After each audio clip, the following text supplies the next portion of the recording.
Welcome to the Firebelly Social Show. We're focused on talking to food and beverage brands that are on a mission to make the world better. Hola, hola, hola, everyone, and welcome to another episode of the Firebelly Social Show. I am Duncan Olney, your host, and it is my distinct pleasure to hang out and interview founders of mission-driven food and beverage brands. I mean, what a gig. It's been over 5 years. I think we're at episode number 220. Today's episode is brought to you by Firebelly. Firebelly is an agency that helps its clients tell stories, build familiarity, and offer sales support. So if you want to know more, go to firebellymarketing.com to learn more. And today I'm so excited because I've not only met the guest before recently, a couple, 3 weeks ago here in Indianapolis at Orangely, but I've also fallen in love with the products. And so with no further ado, let me introduce Benno Nelson, and he's the co-founder of Five Corners Beverage Company. My man, welcome to the show. Hey, thank you so much for having me, Duncan. Great to get to see you again. Absolutely. And Benno, you and your team are creating some of the most unique beverages that I've come across. They're inspired by drinking traditions from the Five Corners. And I thought, why don't we start with that? What are the Five Corners?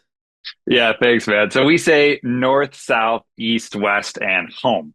And a reason we like that framing is that it tries to avoid being overly, Western centric or anything, but acknowledging no matter where you are in the world, you are where you are, and that is your sort of origin point. And you can look around the world and see what other folks are doing and participate in a sort of beverage conversation sort of across the world.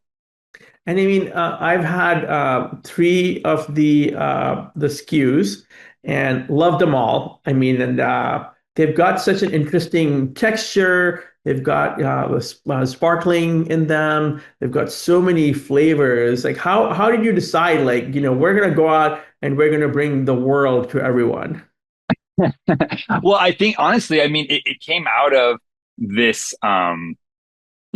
You can rein me in here anytime, Duncan. I'm an enthusiastic person. We vibe that way together. But I would say, like, I think one of the things that's kind of amazing about beverage alcohol and that space is that there are drinks from all over the world that are available and that people enjoy all the time, right? People are drinking agave spirits and soju and Scotch whiskey and bourbon and all that stuff. And I just think that like that is it can be, when I stopped drinking alcohol about 8 years ago, it felt like it was going from this big, diverse, complex, full flavored world to a world of the same things that I drank at my middle school graduation.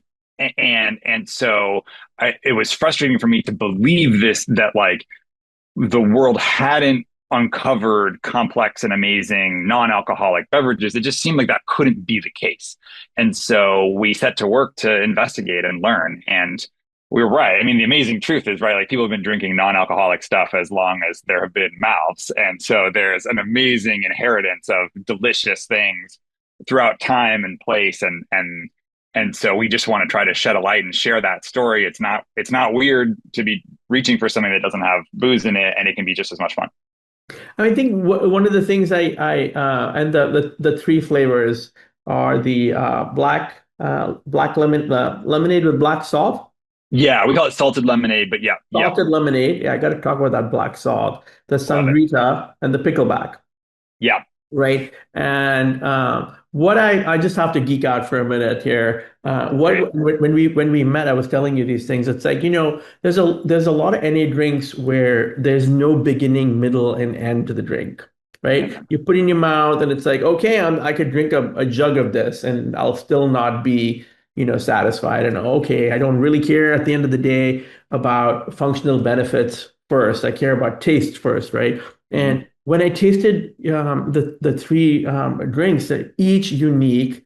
They have great flavor profiles, and it's definitely that beginning, middle, and you don't feel compelled like you got to down four of them to feel satisfied. You're having one, and you're like, yeah, this is it has the same pace as a cocktail. Thank you. Yeah, thanks. We thought a lot about that, honestly, because yeah, I mean, the joke that I make sometimes is like the highest compliment that you hear sometimes people pay to a vodka is like, oh, it's so smooth. And like, no, it's not. It's like so harsh, right? And like that's almost why you praise it as smooth is like, well, it less feels like I'm being punched in the face than that other vodka that I drank. But there's no mistaking what's going into your mouth. And what we definitely learned is that and I'll sort of I would say in the soft drink space in particular, right? There's this real pressure to be sweet, to be easy, to be light. And then we also live in a time, over the last 15, 20 years, there's been this huge explosion of seltzers to all these sort of like barely flavored seltzers and these sort of gentle flavors and stuff. And so we really wanted to push the envelope of the sort of flavor profile of our drinks until they felt sippable and think about things that very deliberately as we were crafting these, like what slows down the sip, right? A big aroma that sort of takes you aback and surprises you maybe. And then bubbles to have that little bit of, awakeness on your tongue and after, sort of something that it leaves you with that extra little burn, or if it's a little bit of bitterness there, just something that like it takes you on that journey. And so each sip is telling you this little story, or you pick up on something different, which I think we've come to expect from beverage alcohol, but we wanted to structure it in and craft it into our non-alc option. Yeah, yeah. I mean, it's brilliant, and I think that it's one of those things where I know every NA beverage founder thinks that their NA beverage is the best in the world, but I do feel like yours is so unique that the moment Oh man. someone tastes it, it's a game changer. Especially if you like nuance, if you like, your palate's a little bit more evolved. I think it's definitely a drink for you. Now, when you started doing this, I mean, you're a former theater and tech guy. When you started doing this, and you were handing out samples, to friends and family who are comparatively easy to please, right? Yeah, yeah. What were their reactions like? I mean, the honest answer, Duncan, is like they were varied. And even it was funny, like we have some friends that we gave some early samples to, working with food scientists to get, the right formulas and the right recipes kind of like locked in. And there were a couple early ones that were like, from our perspective, so far off the mark. But we have a friend who loved one of those early ones. And we're still like, hey, maybe one day we'll come back and give you that iteration.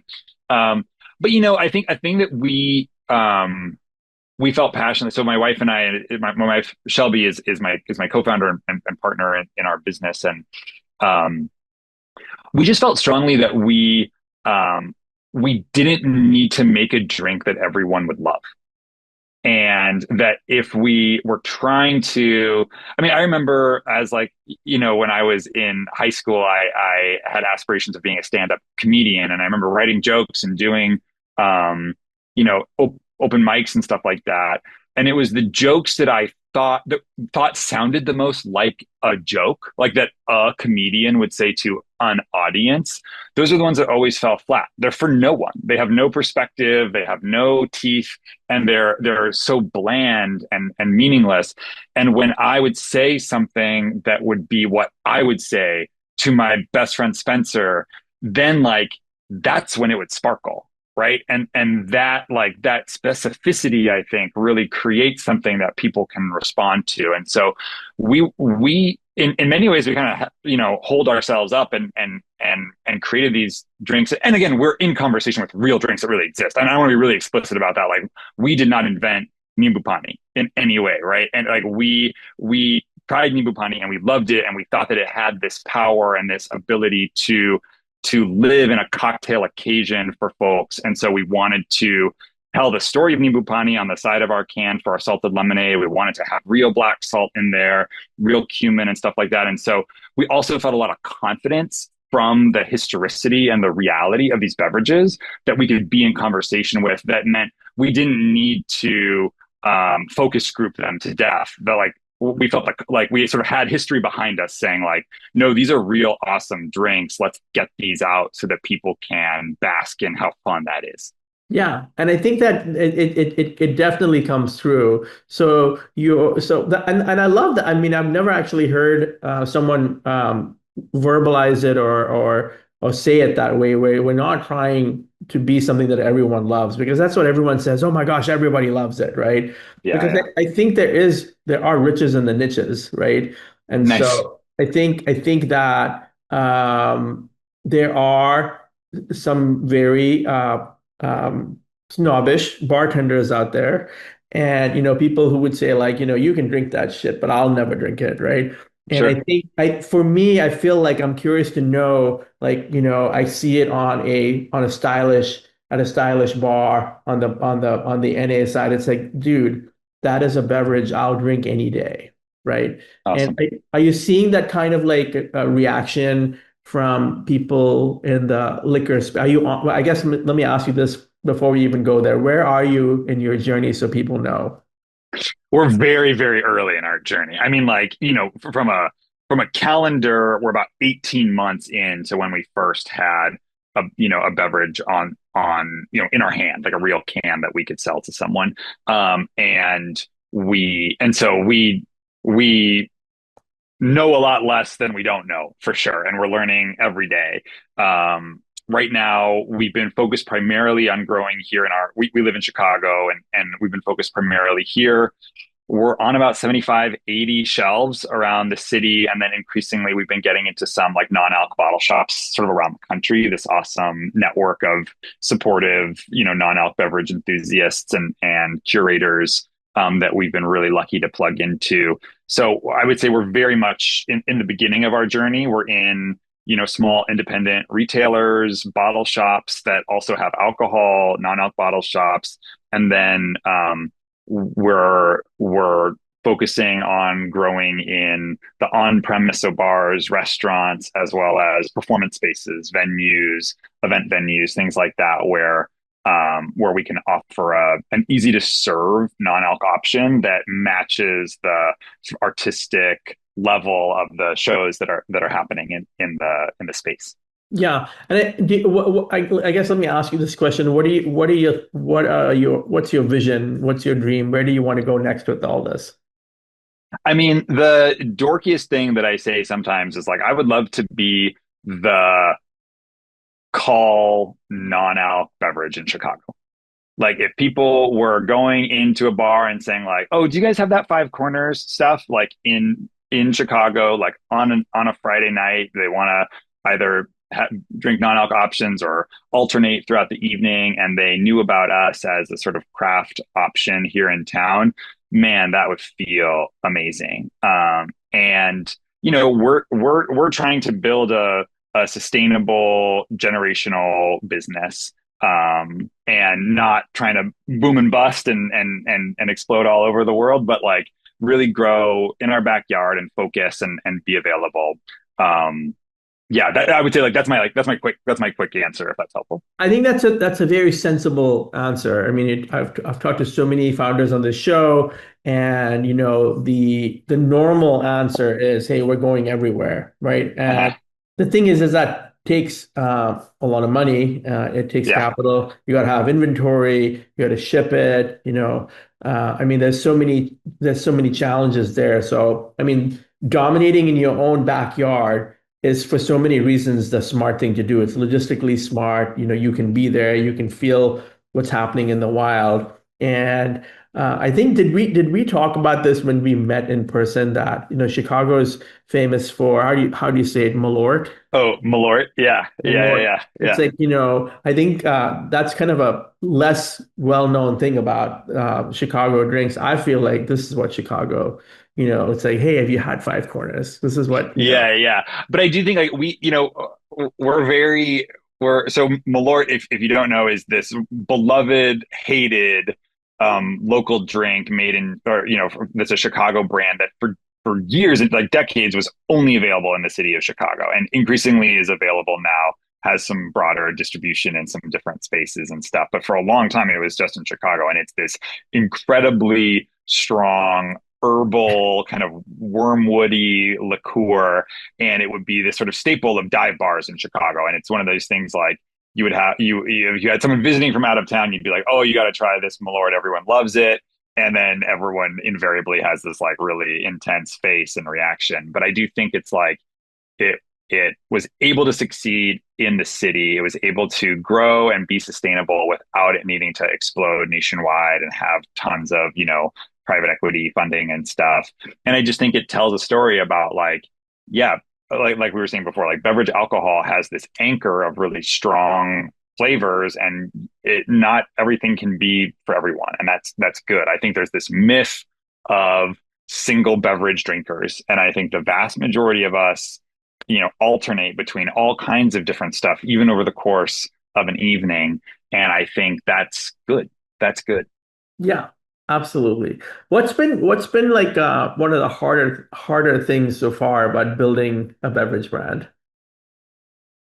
Oh man, I mean, it's so many things, Duncan. I mean, I think like one thing that's funny is just the literal physicality of I'll say beverage, but I think it's probably CPG kind of in general. And this is from, my sort of eccentric background. Like I did tech right before starting this. My wife and I met working in tech companies here in Chicago. And before that, I did theater, which is also like relatively esoteric. I mean, someone needs to be standing there, but it's not, you don't need to get a pallet of cans from Toronto to Wisconsin. You know what I mean? And I just think like that, the sort of reality of physical and spatial time and weight and stuff like that has been a real education for sure, and a really fun one. I love it. It's the thing I definitely realized about myself is that I never really cared about the ones and zeros of the computer, and I really do care about shaking hands at the loading docks and talking to people and being in person and seeing people's faces when they try the drink and stuff. It's so much more fun for me.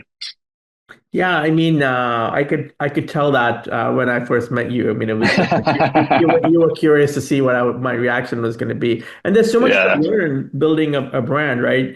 I mean, getting the drinks formulated as hard as it is kind of like only the first step. you're right. You got to get people to drink it. What is it? Sips, sips to lips. Lips to lips. Yeah. Yeah. Um, you Yeah, know, it's so true. I mean, because the reality is like I could spend 100 years trying to write perfect sentence for the back of our can, and it's still really hard to replicate how different a person's mouth responds to a drink, same can. You know what I mean? Like it really is about, is this for me? Is this for me today? Is this for me at this point in my day? And I think that's real. That's real. I also love the story. How important has the story been with when you were out there? Like, for example, meeting Kristen and coming to Indianapolis to Orangely and talking to other Yeah. bottle shops and places that carry you. How important has the story been?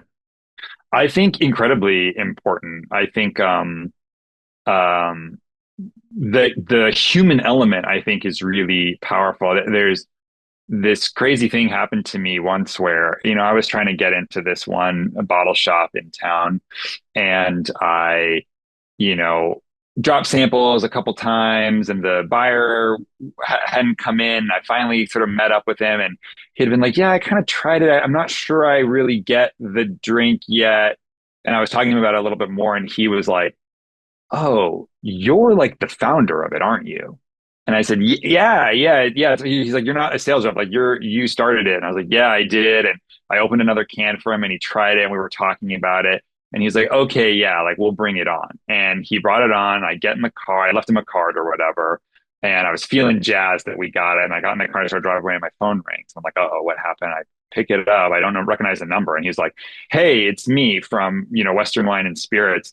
I actually have another location on Division. Why don't you go drop off a couple cases there?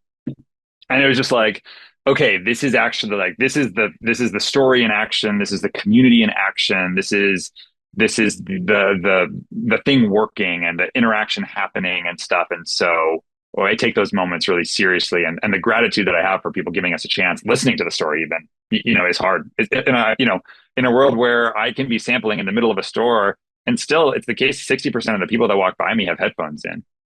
And whether they're listening to anything or just are trying to signal to me, please, for the love of God, don't talk to me. That's part of the world. And so when someone takes the time to interrupt their day and engage, it means something. Yeah, yeah. But I think that and I'm sure that this is the case with your co-founder, your wife.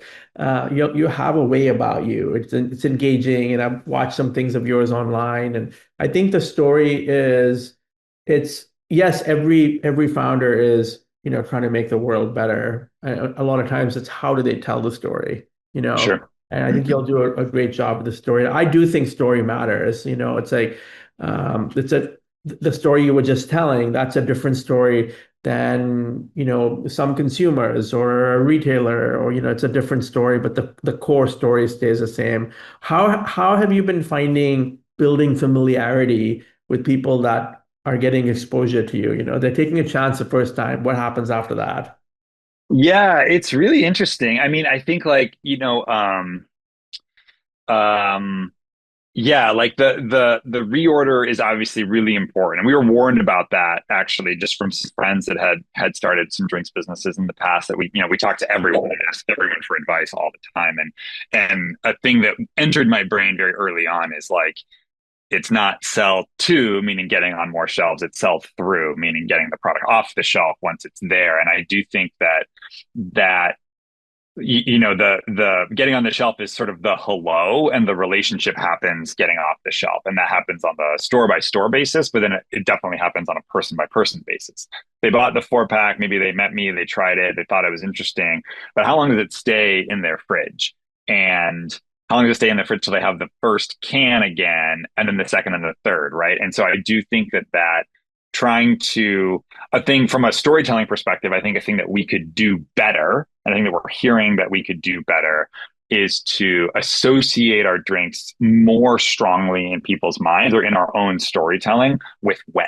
Like, when should you reach for that? I think we have a very Occasion. clear understanding Yeah. in our culture of, oh, it's wine o'clock, or, when do you drink a coffee? Like, those things are crystal clear in people's minds. But when do you reach for a five corners? I think we could do a better job of having that like latently in people's minds and hearts so that they do so. Yeah. I mean, for a zebra striper like me, right? Yeah. I'm thinking to myself, like, wow, okay, let's say I'm heading home and I'm getting ready to head home to finish my day. Let's say it's 4:30. Yeah.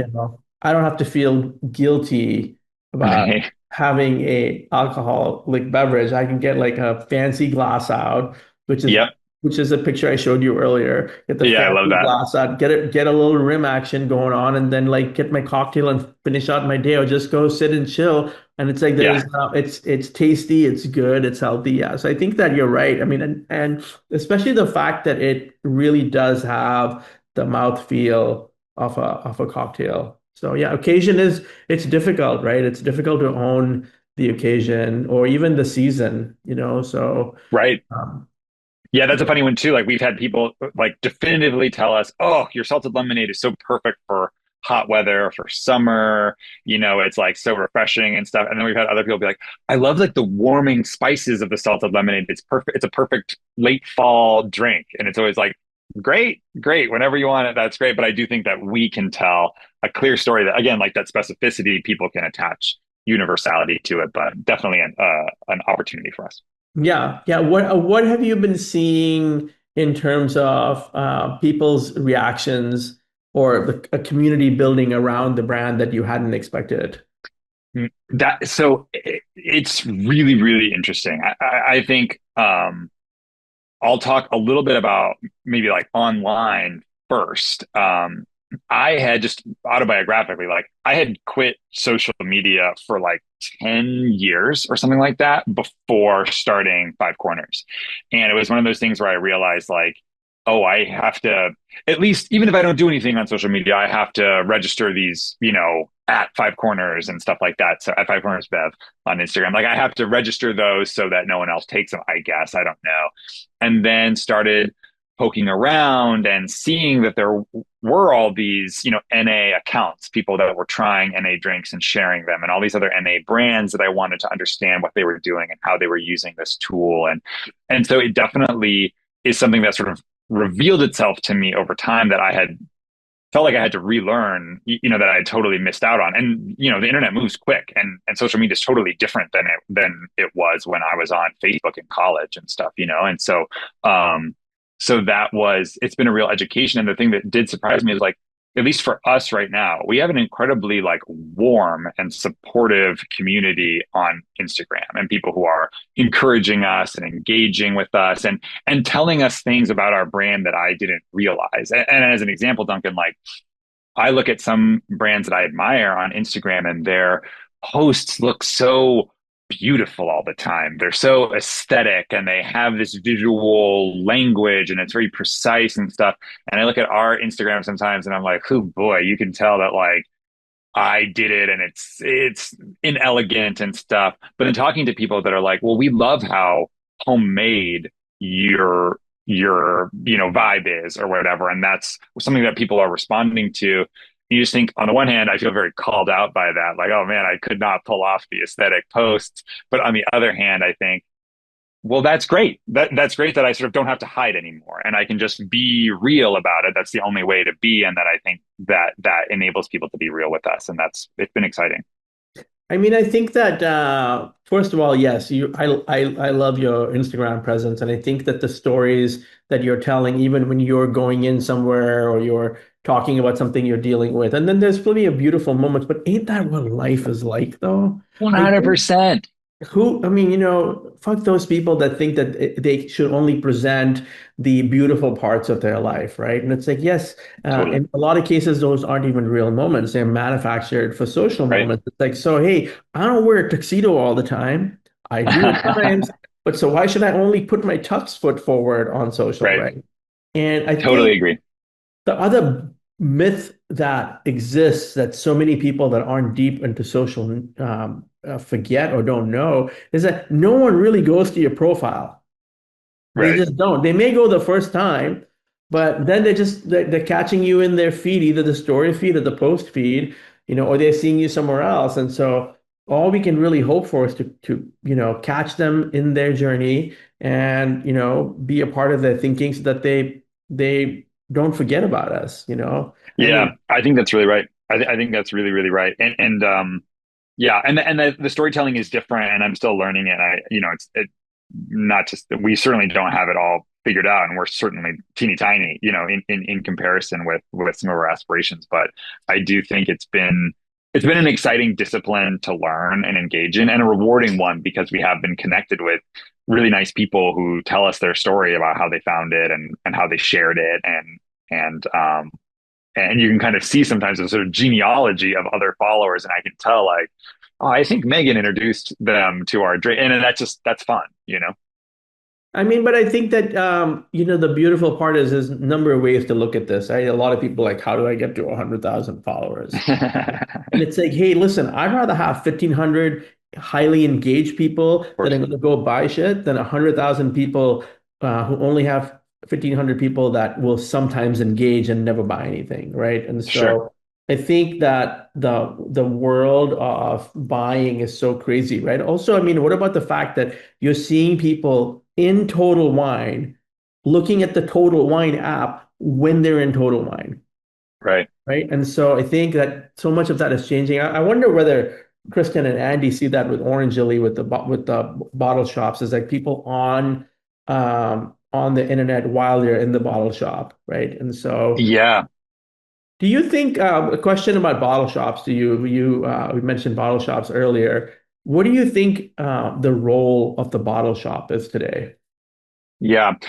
NA or whatever. Yes, yes. I'm sorry. NA, yes. Yeah, yeah. My I bad. think I think there's really two functions of the NA bottle shop today. I think one is really community and engagement. And I do think that they really serve as these spaces where people feel, validated for looking for an NA option in a culture that is still very, like, alcohol centric. And a lot of non-alcohol shops host events. Like I know Orangely does that. They host events. They have themes. They have sort of key customers that they're pursuing and communities that they're building, and all these different shops I think do a really great job of, whether you want to call it a third space or a community space. I think a lot of them really are that, with this sort of shingle hanging that says it's okay if what you're looking for is a non-alc option, like we got you.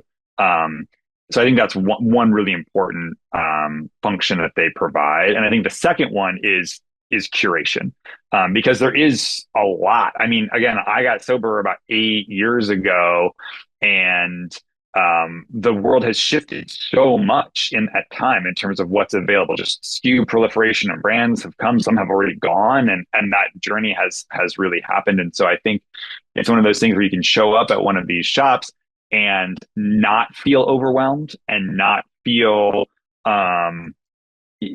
judged, or that there's a snobby thing going on, but really feel an enthusiasm and a curation from these folks that can say, well, what are you looking for? We have these functional options. We have maybe THC or CBD, depending on the shop. We have non-alcohol options. We have things that are trying to taste like alcohol, or, that are inspired directly by alcohol. We have things that are in conversation with each other. You know what I mean? I just think like that creates a curation and a trust and a reason to take the risk on spending $13 to try a drink you've never tried before. Yeah, I think you're right. I think that curation piece critical, right? Yeah. Critical, and I think that the community piece is so important. And frankly, it's a very difficult thing to do, right? Because Oh my gosh. we're not ingrained to say, "Hey, I'm going to the bottle shop. It's 4 o'clock. I'm going to go see some people at Right. the bottle shop," right? We're Right. not at that spot yet. I hope we do get there. But I think that because I'm going to go in there, I'm going to buy a drink on the spot. I'm going to hang out on the spot. I'm going to maybe listen to some cool music. I'm going to see Yep. Benno, and I'm going to see Johnny and Marty, and we're going to hang out for an hour, right? So I think that there is a future, and I think because look, coffee shops, there's some great coffee shops and there's some terrible coffee shops, right? Sure. And so, but they're retail environments, and so I think that that's the piece. Let me ask you this: you and your wife need an award. I mean, working with your significant other successfully and keeping your marriage successful is extremely difficult. I've tried it and failed at it. So. Okay. Okay. I think that, that is what's the secret? I mean, do you have defined lanes, where you'll own different things? How does that work? I mean, because I think everyone wants to know how could they do this? Yeah, we do. We were laughing about it. We were hanging out with some friends over the weekend too, and even in our married life, we have pretty defined lanes. Like I do all the kitchen operations. Like I make lunches for the kids, I cook dinners, I do the grocery shopping, I do the dishes, like that kind of stuff. I like doing that. I it's fun for me. It's a way that I can help and that kind of stuff.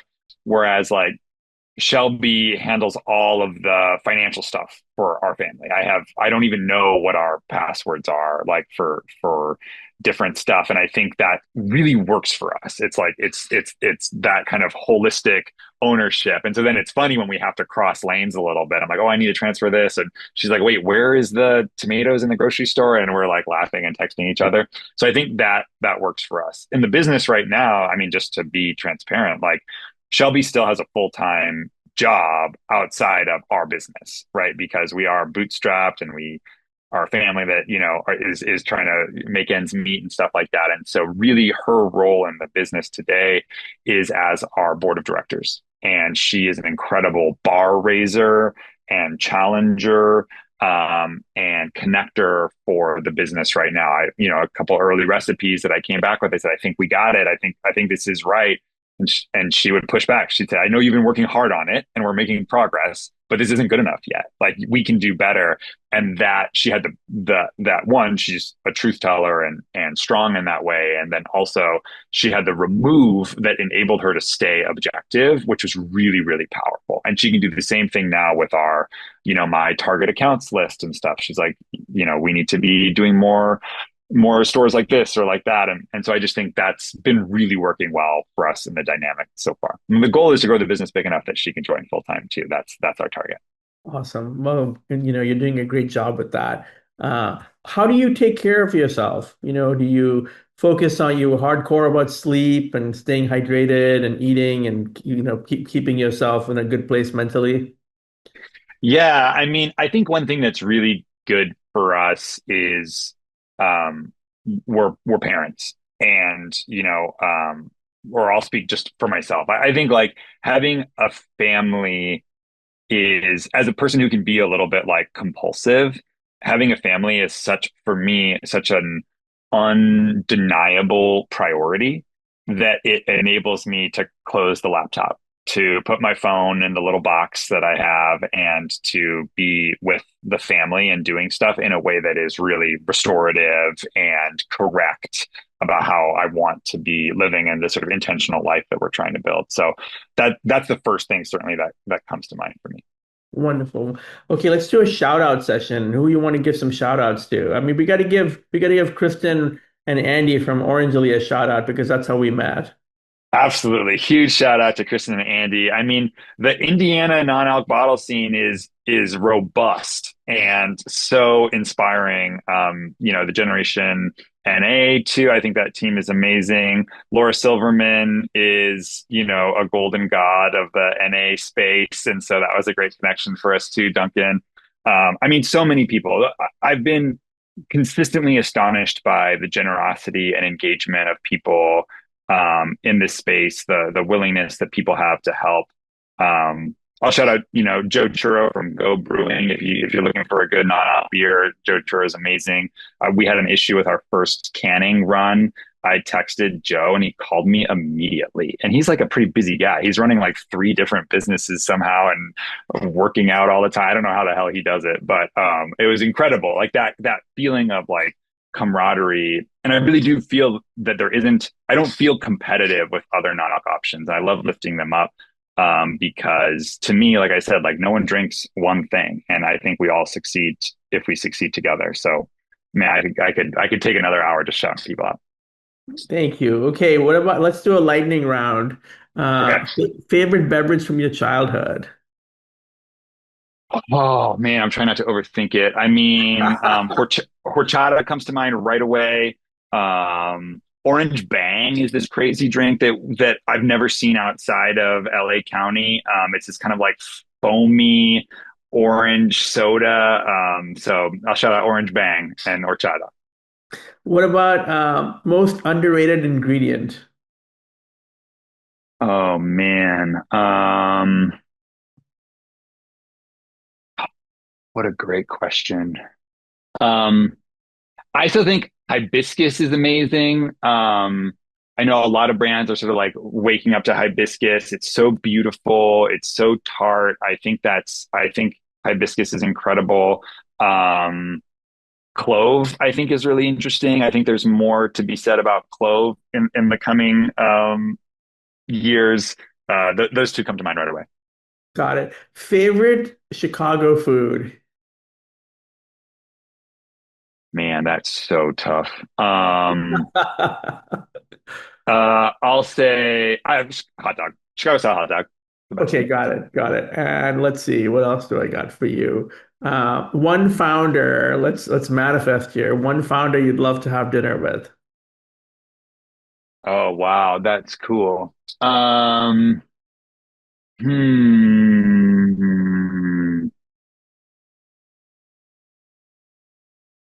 Um. Okay, well, this is maybe cheating a little bit, but I have an old friend who's the co-founder of an incredible um, uh, soju inspired drink company. It's called Yoju. Ken Miller was a huge help in being just a shoulder to cry on when we first started, but he lives in the DC area, so I haven't seen him for years and years. If I could get dinner with Ken Miller again, I would love to. And if people do drink alcohol, check out Yoju for sure. Well, Benno, this has been amazing. If someone listening today remembers one thing from our conversation, I think there's so many things that you've given them. Don't hesitate to go after what you want. You can do the same thing everyone else has done, but do it better. And I love the passion that you and Shelby have, and you're making the world better, in your own way. I think what I love most about what your work is you're not just creating beverages, but you're introducing people to new flavor experiences and encouraging curiosity through culture and food. I mean, maybe that should be the name of the episode. Yeah, I love that. I mean, what we say, Duncan, that I think you'll like is your palate is progressive. I think people are looking for new things. They're looking to expand their horizons, not to close down. And if we can make sure that there's a hand out there, reaching out to people to shake it and to bring it into the light and to share new awesome stuff and historic and established awesome stuff, I think I think that's community, and I think that's fellowship that matters. How can people find the product? At least give people the website and the Instagram. Yeah, so we're fivecornersbev.com. We have a cute little map of all of the retailers that were available. If we have one local to you, please go in and shake hands and try it. Otherwise, on our website, Five Corners Bev, you can order. We ship nationwide, so you can try it out there. And then, yeah, follow along on the story at Five Corners Bev on Instagram. That's awesome. And Benno, thank you to you and Shelby again for making the world better. Thank you so much. Appreciate everything you're doing. If you've been listening along, I'm Duncan Alney. This is the Firebelly social show where I hang out with founders and leaders of mission-driven food and beverage brands. Thank you to Firebelly Marketing, the agency that makes this all possible. And thank you for being who you are. Keep doing what you do, and we'll see you on the next one. Thanks again, Benno. Thank you, Duncan. You're the best, man. Thanks for listening to the Firebelly Social Show. We'll see you again next time, and be sure to click subscribe to get future episodes.